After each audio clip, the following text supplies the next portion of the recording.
बाबा, Mehmed की हरकतें नहीं देखी आपने? ये घटिया इंसान मेरी आंखों के सामने आयजा के करीब जा रहा है और मुझे उकसा रहा है, और आप मुझे ही जाने को कह रहे हैं। समझा नहीं मैं? बिल्कुल, क्योंकि तुम काम में मुसलसल रुकावट बन रहे हो, मसला बनते जा रहे हो हम सब के लिए।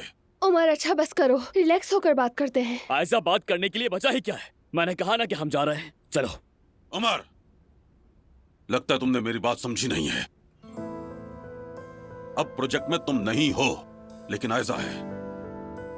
क्या मतलब है आपका?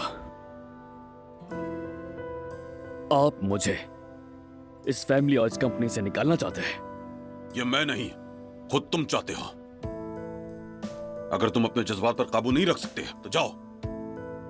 मैं तुम्हारे पागलपन की वजह से अपनी इस कंपनी को किसी कीमत पर नुकसान पहुंचाने नहीं दूंगा। बाबा, इस आदमी का मसला प्रोजेक्ट हरगिज नहीं है। बस करो उमर, मैं इस काम में अपनी मर्जी से नहीं आया। चचा ने रिक्वेस्ट की थी इसलिए आया था। तुम समझ क्यों नहीं रहे? हाँ, नहीं समझ रहा, क्योंकि मैं तुम्हें अच्छी तरह जानता हूँ। तुम्हारा वाहिद मकसद आयजा के जरिए मुझे परेशान करना है, बस। बस करो यार, आखिर मैं क्यों छीनूंगा तुम्हारा सुकून?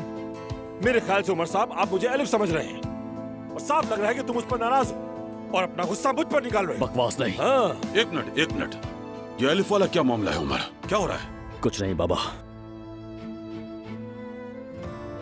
तो ठीक है, मैं कंपनी छोड़ रहा हूं, मगर आयजा भी यहां काम नहीं कर सकती।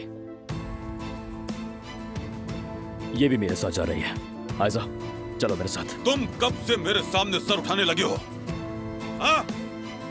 ये कंपनी, ये प्रोजेक्ट, यहाँ का एक मामूली पेपर क्लिप भी सब मेरा है, सब मैंने बनाया है। ये मेहनत की है दिन रात मैंने। तुम अपने बाप, अपने खानदान। बाबा, चचा, बाबा, चचा, हमीद अंकल। बाबा, बाबा आप ठीक है ना? चचा, पानी लेकर आ जाओ। बाबा,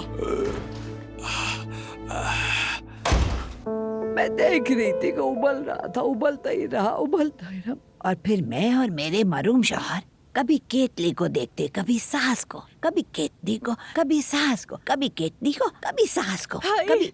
सर घूम रहा है मेरा, ये तो खत्म ही नहीं होगा। सब्र रखो,